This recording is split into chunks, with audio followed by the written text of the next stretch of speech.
И последнее. В Нюрбе состоялась товарищеская встреча между командами ОАО «Алроса Нюрба» и Нюрбинского РЭС. Коллективы соревновались в пулевой стрельбе, настольном теннисе и бильярде. Кто победил, узнал Роман Савинов.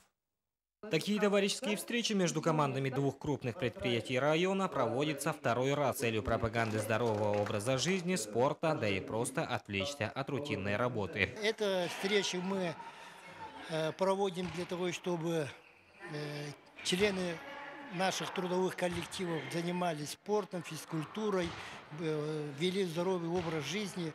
В этих целях руководство обоих предприятий проводит данные соревнования. В этом году члены команд соревновались по 6 видам спорта: пулевая стрельба, настольный теннис, бильярд, веселые старты и другие.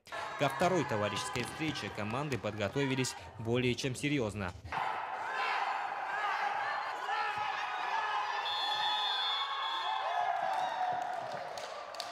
Эти соревнования в этом году мы посвящаем еще столетию развития образования и энергетики республики. 9 августа 1914 года в городе Якутске была запущена первая электростанция. С того момента прошло 100 лет. По итогам товарищеской встречи, как и 4 года назад, безоговорочную победу одержала команда Нюрбинского РЭС. Практически в большинстве видов соревнований в лидеры выбились энергетики. Таким образом, фавориты стали обладателями переходящего кубка. Роман Савинов, Афанасий Васильев, Эдуард Васильев, НВК «Саха», Нюрба.